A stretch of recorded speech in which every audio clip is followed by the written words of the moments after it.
Jack mentioned to me you guys tinkered formation a little bit at BC. What were the results of that for you? I thought it was pretty good. BC they were a physical team, a direct team. The game was a little bit more transitional than we would have liked, but we didn't really have a whole lot of time to train it in terms of our possession. So our possession was so-so. In terms of giving away chances, I think we were really good. I thought we created in the second half a number of chances for ourselves. Obviously only got one goal, and that was a little disappointing, but got a great goal. So I think overall, good. We wanted to get Dudley some help up top in terms of having somebody next to her and solidify ourselves in the back with 3 center backs instead of 2. And so we like the changes. I don't know that it's something we're going to stay with, but we like it. So, hitting again on the 3-5-2, was that something more you saw in film against BC, or is that more of a change that you probably would have gone to basically regardless of the opponent? Yeah, it was about us and had nothing to do with Boston College. You could actually make an argument that it wasn't a game to try it against BC in terms of how they play, in terms of keeping their 3 forwards high and central against our 3 center backs a little bit in their direct, and that's a little bit risky, which meant the game was going to be transitional if we couldn't keep the ball. So we knew that a little bit, which meant that we kind of had to keep our wing backs lower to keep us +1 or +2 in the back line, which meant that we were down a few players in the attack. But we were able to keep the ball a little more in the second half, transition forward and get numbers forward a little bit more in the second half. Obviously they were chasing the game and a little bit more opened up in the second half, and all that could have led to some of the chances that we were able to create in the second half. But I thought, like I said a minute ago, having 2 players high and central, we like that. Having 3 center backs, and Cam is a physical presence, Mimi's a physical presence, obviously Gilly is Gilly, so that's a pretty good pace back there. And then we didn't have to change anything in the midfield, right? Could pretty much keep the same shape. So, but like I said, going forward, we've got two good teams coming to town this week, and we're still trying to figure out what we want to do. And why did you move Ron and Sophia up? Why did you choose those 2 to move to the more in the midfield? They are naturally wide backs. It's what they've each done for a large part of the last couple of years, right? And so they've played as wide backs here with 2 center backs, and now they were playing as wide backs with 3 center backs. So I think they both really fit that role. We had Puerta coming off the bench as a wing back, and we would probably use Suarez in a similar role if we stayed in that shape. So you have kind of Ron and Soph as kind of 2-way players, maybe a little bit more defensive, and then you have Suarez and Puerta, who are a little bit more attacking minded. So kind of different looks based on personnel there. Taylor didn't play against BC, correct? Yep. Is she good to go? She's good. Yeah, she's had some stuff going on personally, but she trained yesterday. She'll train today. She's good to go. Virginia's always good. What is this year's club like for them? Yeah, they've been a little bit up and down. Once ACC play started, I think they might have been undefeated in non-conference play, but they've won now 2 in a row. They missed a bunch of players last year, and by their standards had obviously a very, very down season. They had a bunch of kids out with knee injuries and stuff. Those players are all now back, and their minutes are growing throughout the year. As they get kind of fully fit, they're outside backs, 2 of the best outside backs in the league and in the country. Leah Godfrey, attacking center midfielder, just got her first goal of the season. She's a phenomenal player, was out last year with an injury. Maggie Cagle, one of their wingers. A lot of dynamic individual players, and then collectively always technical, hard, love to keep the ball. Good team, another good team. A little bit of finding their way once they hit league play, but I think they're gaining more confidence with those 2 wins that they've just had. Great to play these two at home, though. Big time. You know, we obviously, between SMU and Wake and Avat Tech, right, had a little bit of a rough go of it on the road in the league until the other day. So nice to be back at home. Second home game, you know, since everybody's been back again in front of our fans, not having to travel, right? The last 2 weekends been a long, you know, we were talking about it in anticipation of training today, right? Still kind of what kind of 2-week hangover are our players feeling between schoolwork and on the road for 5 days and on the road for 3 days, things like that. Always trying to manage all that stuff. Nice to be home.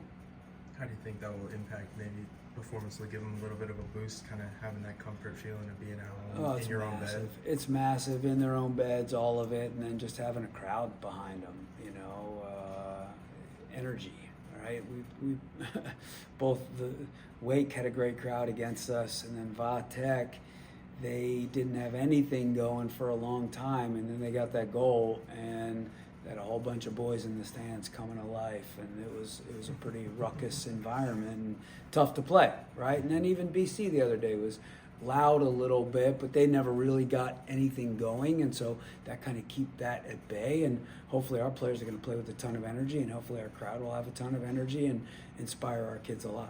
With the schedule being as choppy and players being gone for U20 and all of that, has rhythm been a tough thing to find for the Oh, it's been far more challenging than we thought it would be, but I think this past weekend was good. I think we are, we hope, right, getting into a place where we're comfortable. Our players are settling into their roles. Obviously, we've had a change of shape, and so that throws a little bit of a wrench in it, but I think the expectations are clear. I think roles are becoming more clear, whether we're playing in a 4-3-3 or a 3-5-2. And that's a big thing. Everybody wants to play. Everybody wants to start.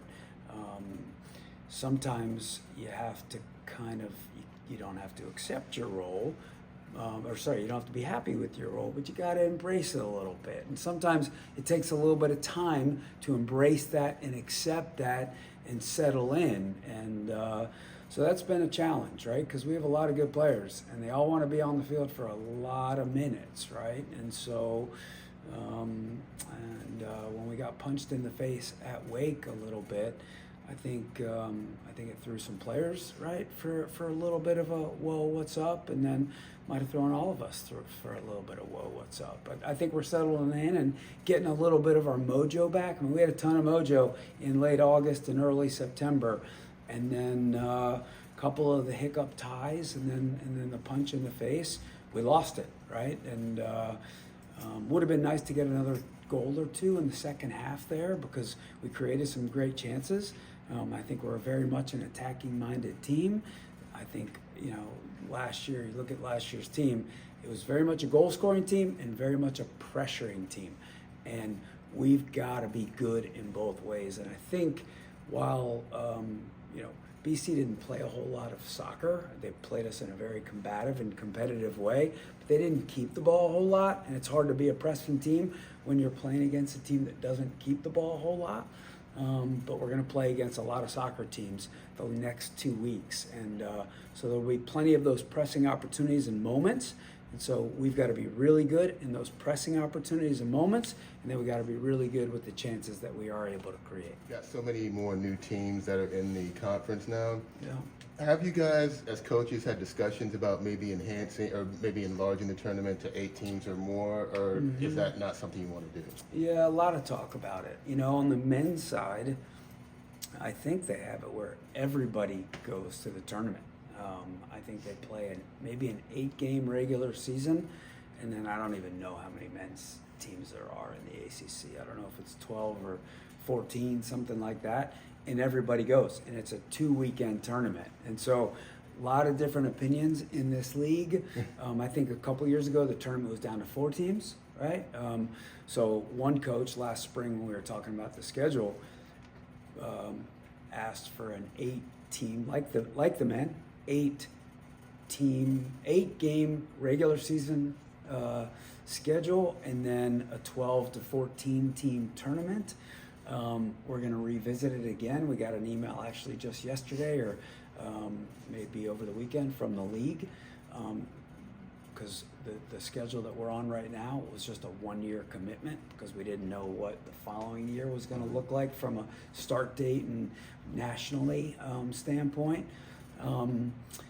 It's a tough call, right? You like a tournament environment, but at the same time, my argument, the coaches that wanted an 8-game league schedule, I didn't like that because it's harder and harder to find good non-conference games these days, right? That consistently are going to help your RPI. We have a 10-game schedule, and for the most part, those are all going to be 10 good RPI games, right? Obviously, we want to be in the ACC tournament. We want to win the ACC tournament every year, but the end goal is also the national tournament and the national championship.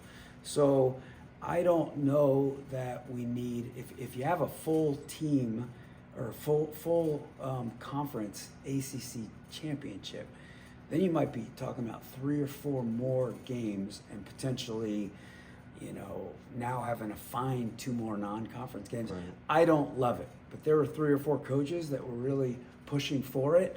We'll enter, conversations again in December, January about that, and all remains to be seen. I'm going to guess those are the West Coast coaches that asked for that. Actually, that's a good, no. It wasn't? It was some.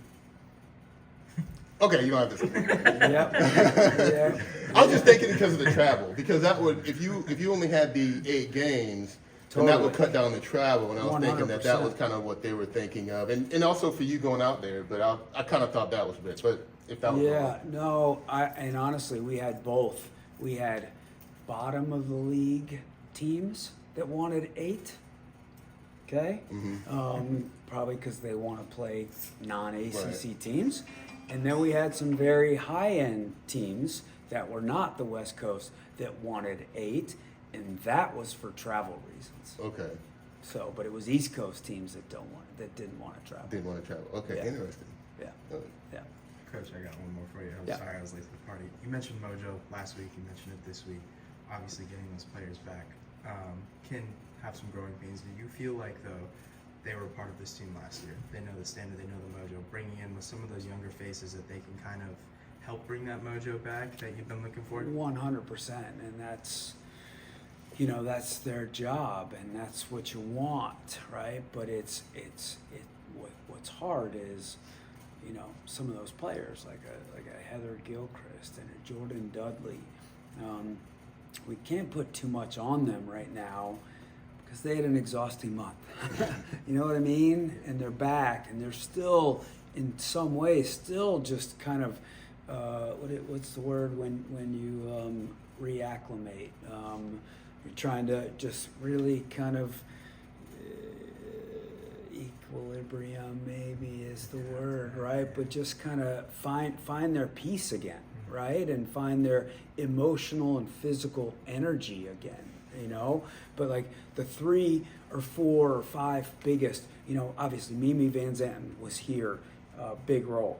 Ron, big role, right? So in and out of the lineup, but still big role. Huff, obviously big. And then the last 2 are the 2 that, were at the World Cup, right? And Dudley is the leader up front, right? Huff in the middle, and then Gilly in the back. So that's 2 of your 3 right there that have been gone. And so we've tried hard not to put too much onus on those 2 because we just want to recalibrate it at the right time. And just a quick follow-up to that. You mentioned pressing from the front, like having Jordan back. Do you think for some of those new faces, she can be that example for them to look at? Preach, 100%. And we said it today in the office.